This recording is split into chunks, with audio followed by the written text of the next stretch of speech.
students.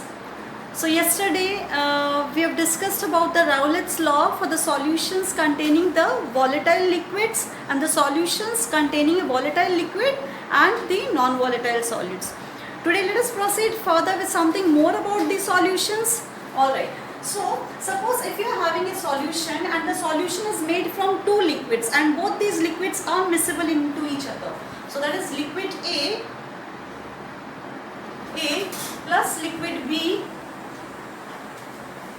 both are completely miscible.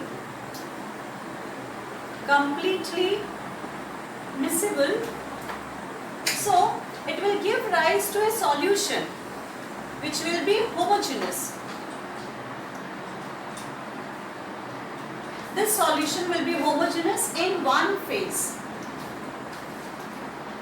Now a solution which is a binary solution, that means it is having the components such as the solute and the solvent. Such a type of binary solution, it is of two types. So binary solution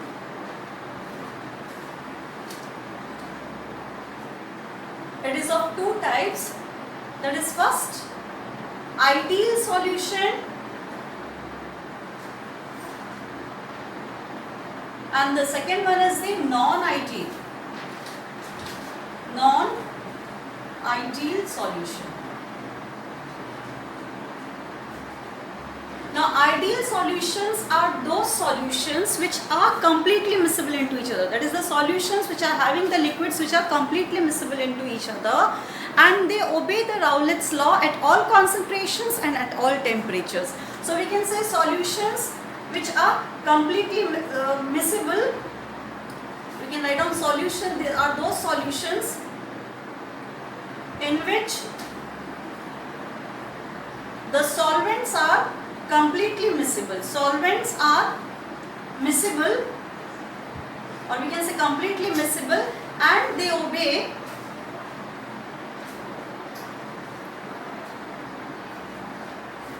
Rowlett's law at all temperature and all concentration. Okay, so these will be what? These are the solutions which are not very much miscible, and do not obey Rowlett's law. They will not be obeying the Rowlett's law. Now if these solutions are obeying the Rowlett's law, what does it mean? What was the Rowlett's law that we have studied yesterday? So Rowlett's law, what that is, suppose if the solution is having two components A and B. Okay, so PA we have studied, that is partial pressure of A is equals to what? Partial pressure of A when it is in a completely pure state into mole fraction of A, which we are representing as a chi A. So whenever I say chi A or chi with something, don't get confused. Chi means what? That is a mole fraction of A or mole fraction of B or whatever.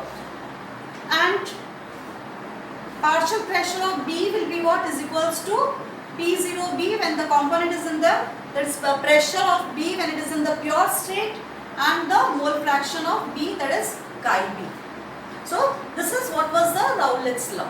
But in this particular case what it will be, that is PA will not be equal to P0A chi A and PB will not be equal to P0B chi B.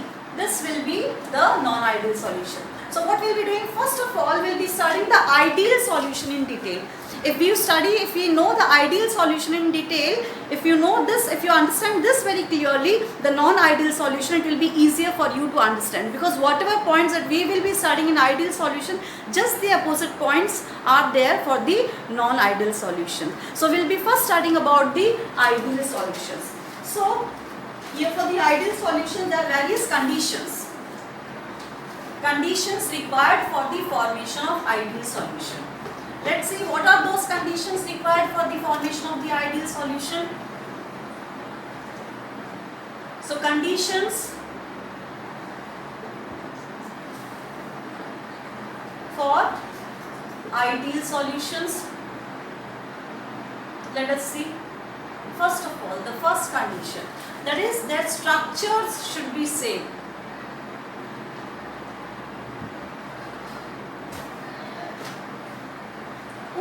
structure.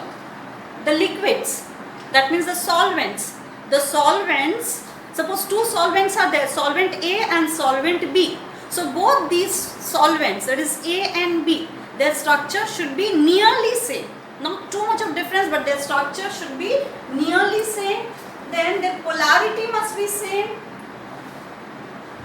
That is the positive and the negative charges. The strength of polarity, you can say the strength of the positive and the negative charges, that will be same. That should be nearly same. So we can say the polarity should be same or should be similar. Should be similar.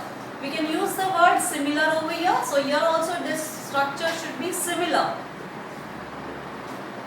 That means should be from the something, there should be some similarity in the structure. Then what else? The intermolecular force of attraction. Intermolecular force of attraction. In those liquids should be same. Should be same. Now let me give an example. Suppose if a solvent is there, solvent A. Solvent A. Now this solvent is having some force of attraction between its atoms, that is AA, leading to the formation of one molecule. Another solvent another solvent, that is solvent B. This is also having some intermolecular force of attraction between its particles, that is BB. That is these atoms, they are combining together to form this molecule. So there is some force of attraction between these particles, between the particles of solvent A and between these particles of B. Now both these solutions are miscible, completely miscible. Now when they are completely miscible, the condition over here for miscibility is that this force of attraction should be equal to this force of attraction, that is, and when they are combining, that is AB is forming in the solution. We can say A plus BB will lead to the formation of, that is A, we can write down this way, AA plus BB. So what it will lead to the formation, that is AB plus AB, isn't it? So this AB, that is a solution which has been formed, the interactive forces between AB should be equal to this AA, and this is also should be also equal to AA. So what are we supposed to write down? That is this. In other words, we can write down that is AA, that is interactive forces between AA is equal to interactive forces between BB is equals to interactive forces between AB. Alright, so this is the condition for the formation of the ideal solution. And one more condition, that is as I already told you, that is it should be able to obey the Raoult's law. That is, if there are two liquids, that is A and B, two volatile liquids are there. So what is it? Is the partial pressure, that is PA is equals to P0A into chi A, and PB is equals to P0B chi B. Therefore, total pressure, that is total pressure P is given by the Dalton's law, that is PA plus PB. So then we add both of them. So these are the major conditions for the formation of an ideal solution. Now generally a solution which is completely ideal is not possible, but there are certain solutions which show some ideal behavior, that is those are near to the ideal behavior. An example of such solutions which are showing such ideal behavior are your N-hexane and N-heptane. Example of ideal solutions, let me give you some few examples, that is N-hexane and N-heptane, then chlorobenzene plus bromobenzene. This will also, we can write down over here, plus sign. Then benzene plus toluene. All all these are the examples of ideal solutions. They behave Rowlett's law at all concentration and all temperatures. So here these are certain conditions required for the formation of the ideal solution. Then what happens, suppose if these solutions, they are it must be having some characteristic. So let's come to the characteristics of the ideal solution. So just some time back I told you about the conditions. Now we come to the characteristics of the solution showing the ideal behavior. What they will be showing. So these characteristics are similar to the conditions, somewhat similar to the conditions. So here characteristics of an ideal solutions.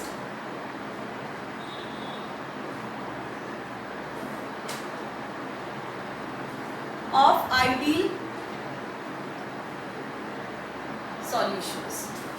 Let's see what are those conditions. So first of all, the liquids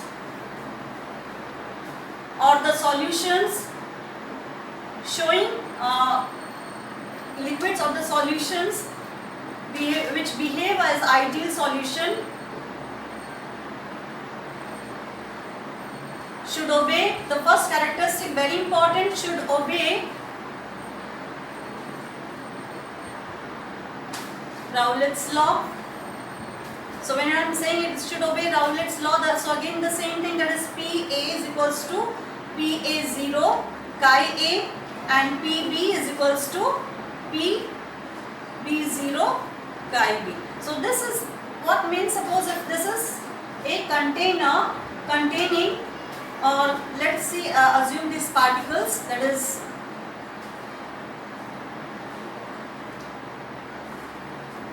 A, B, A, B,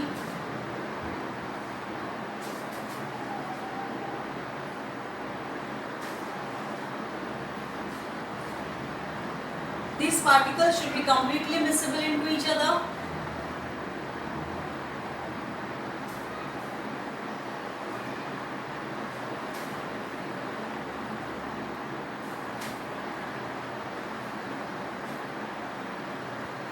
They should be completely miscible into each other, and their partial pressures will be given by this way, that is the partial pressure of A is equals to partial pressure of A when it is in the pure state into the mole fraction of A, partial pressure of B is equals to partial pressure of B in the pure state into the mole fraction of B, and total pressure will be what? P is equals to PA plus PB. So what we will be doing over here, that is we will be adding both these terms. So I am not adding it, showing it to you, I have shown it to you several times. So this is one of the characteristic. Second condition is what? I told you that the intermolecular force of interaction between AA is equals to BB is equals to AB. So intermolecular force of attraction is same. So we will find that when these solutions are mixed together, they will follow the additive rule. That means what does it mean? That is, suppose if you are having solution A and B, solution A is 1 liter plus solution B, that is also 1 liter. So both of them, when they are mixed together, they should give rise to 2 liter. 2 liter, the total volume will be 2 liter of solution of A and B. Look here, solution A is 1 liter, then solution B is also 1 liter. So this 1 liter, total volume should be A and B. So it follows the additive rule. Additive rule. And that means those molecules, they get intermingled. We can say molecules of A gets mixed or intermingled with the molecules of B, and therefore there will not be much rise into the volume. So we can say that is over here delta V mixing is equals to 0. That is, no change in the volume will be observed. It will not be 2.1 or 2.5 or 3 or anything as such. So we can just write down that is delta V mixing is equals to 0. Third point is what? When this solution has been made, when an ideal solution that has been made, there will no heat will be evolved or no heat will be absorbed. So delta H, that is change in enthalpy, that is delta H mixing or change in enthalpy, that will be is equals to 0. So we can say over here that is delta H mixing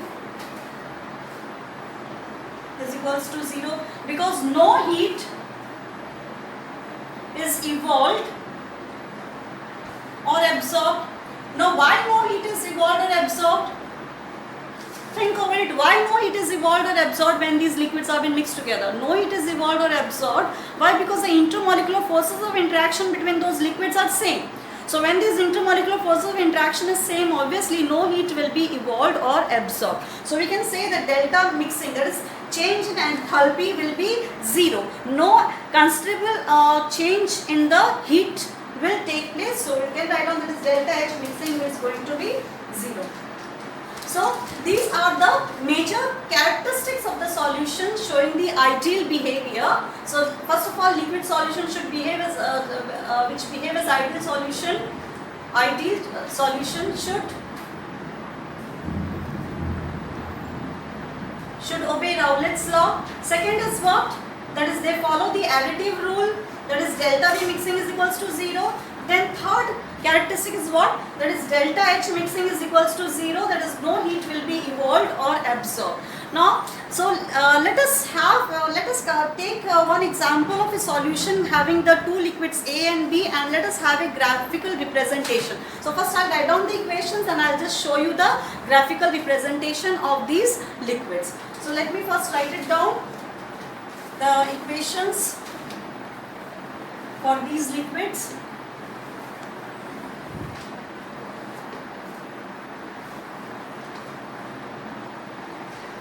So solution A and liquid A, I made a mistake, liquid A plus liquid B, both of them are completely miscible and they are forming a solution of AB.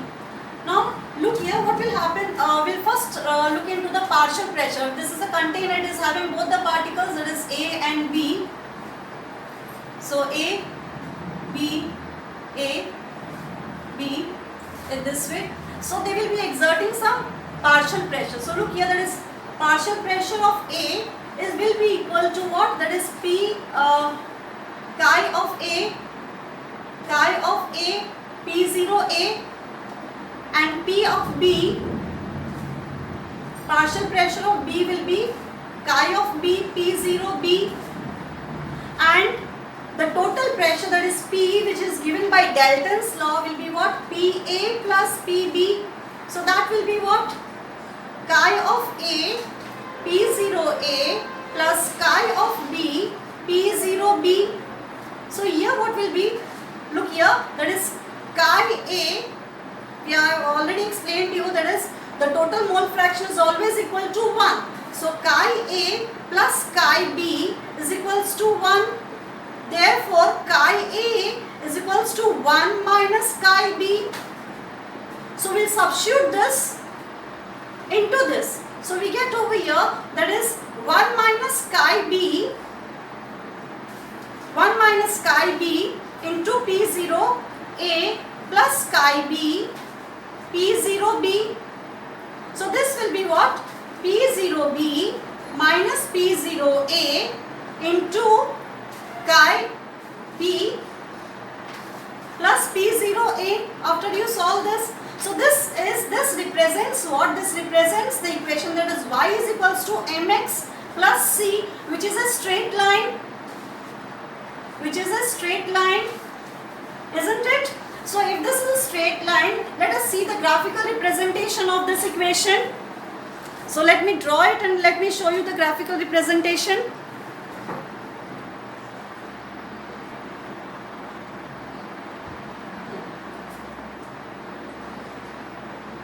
So this is the graphical representation of all this. Now look here, these are the dotted lines, that is RS and PQ.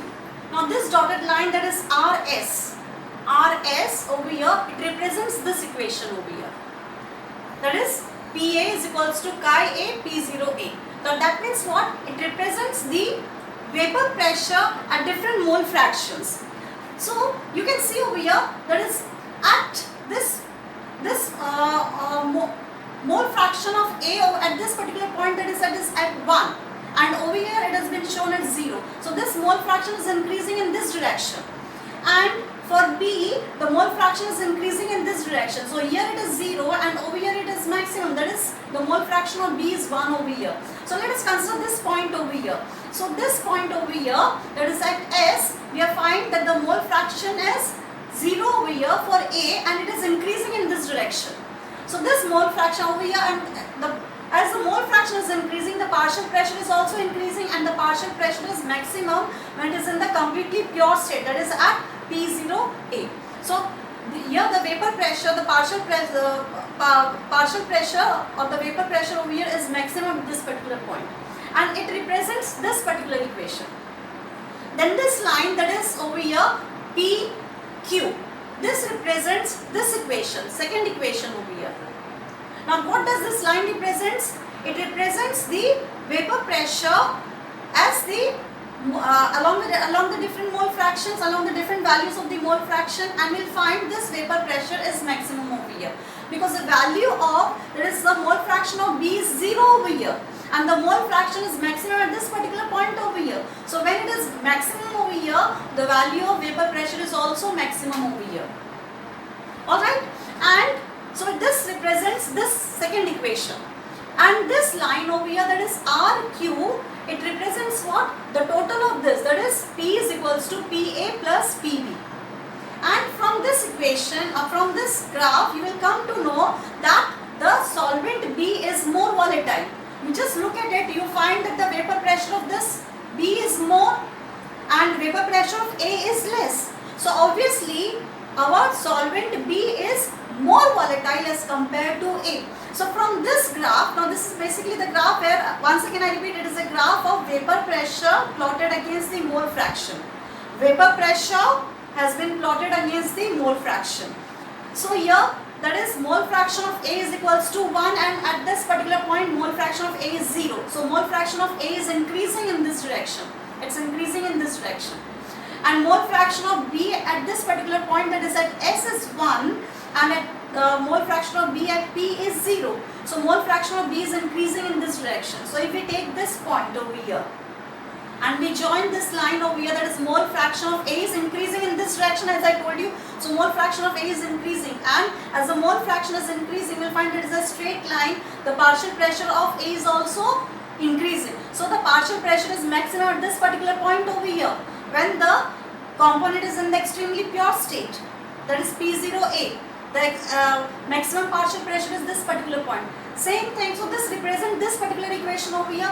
Same thing over here, that is the partial pressure of B is 0 at this particular point, but is increasing in this direction. So it is increasing in this direction, it is maximum at this particular point, that is at Q.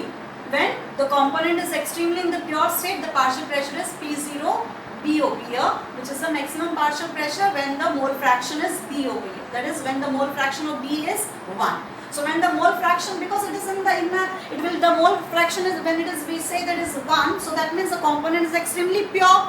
So when the component is extremely pure, the partial pressure will also be maximum at this particular point over here. And the combination of both of this, that is it represented by RQ, that is this particular line. And if we see, this point is at a higher, that is partial pressure of B is at a higher elevation as compared to partial pressure of A. So obviously we'll find the pressure is more in case of the liquid B, as the vapor pressure is more in case of the liquid B. Obviously it is a more volatile liquid as compared to A. So in this way, from this graph we come to know everything about the partial pressure as well as the vapor pressure, the total pressure as well as the mole fractions of the liquids which are forming the ideal solution. So I hope you are clear with the characteristics of the solutions forming the characteristics of the solution which shows the ideal behavior. So if you are clear with this, we can proceed further with the solution showing the non-ideal behavior.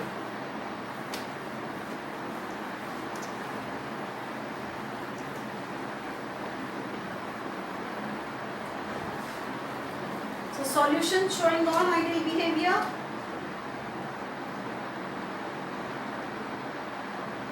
solutions showing non-ideal behavior.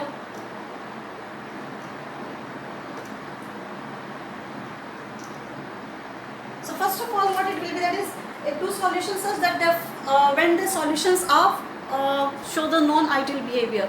You think over it, will the intermolecular force of interaction between those two liquids will be same? That is, suppose if the two solutions, that is solution A and solution B, or sorry, liquid A and liquid B, instead of solution let us use the word liquid. That is liquid A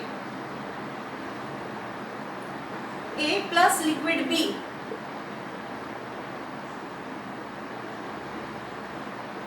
It is forming a solution AB which is showing non-ideal behavior. Non-ideal behavior. So in this case, the interactive forces, that is A will not be equal to B will not be equal to AB. That is the interactive forces between between the liquid A, between the molecules of liquid A, and the interactive forces between the molecules of liquid B. And when these liquids are being mixed together, AB is coming together. So there is interactive forces between A and B. So all these three will not be equal.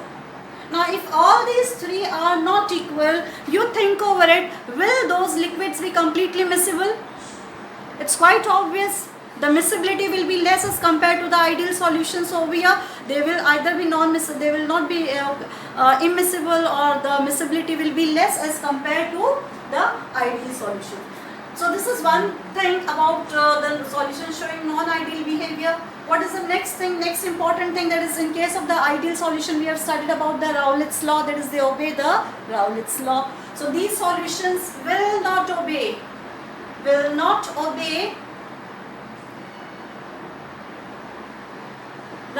law. So if they will not obey Raoult's law, what it will be, that is P, if the solutions A and B are coming to, if the liquids A and B are coming together, so A will not be equal to P0A chi A, and PB will not be equal to P0B chi B, because it's non-ideal, it is not going to obey the Raoult's law. If it is not obeying the Raoult's law, the partial pressure will not be equal to the product of the component in the pure state and the mole fraction of A. Here also, that is the partial pressure of B will not be equal to the component B in the partial pressure of B when it is in the pure state, and this mole fraction B, that is product of both this will not be equal, because it is. Then third point is what? If these liquids are been mixed together, see, these interactive forces are not equal. So will they follow the additive rule? Obviously they are not going to follow the additive rule. That means there will be some change in the volume. Suppose if two liquids have been taken, one liquid A is 1 liter, liquid B is 2 liter. So slight change in the volume may take place. They are not going to follow any additive rule. So we can say over here that is delta V mixing is not equal to 0, and because the interactive forces, the interaction between A and B is between the particles A and particles B, both these solutions are not equal. That is, the intermolecular forces are not equal between these two liquids. Obviously, when these liquids are mixed together, there will be some amount of heat that will be evolved, or some amount of heat will be absorbed. Either the heat will be absorbed. It may be in very less quantity, but even then there will be the change in the enthalpy. So we can say that is delta H mixing,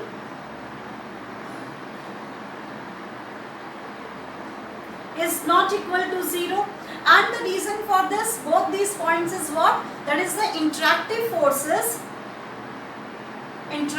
forces between the liquids forming the solution is not same. and as the interactive forces are not same, we get both these points, that is delta V mixing is not equal to 0 and delta H mixing is not equal to 0. That is, there will be some change in the enthalpy, there will be some, maybe the change may be very minute, maybe by 0.1 or 0.2, but even then the change will take place. So these are the important characteristics of the solutions showing the non-ideal behavior. So with this we have completed with the solutions showing the ideal and the non-ideal behavior. We'll proceed further. Thank you.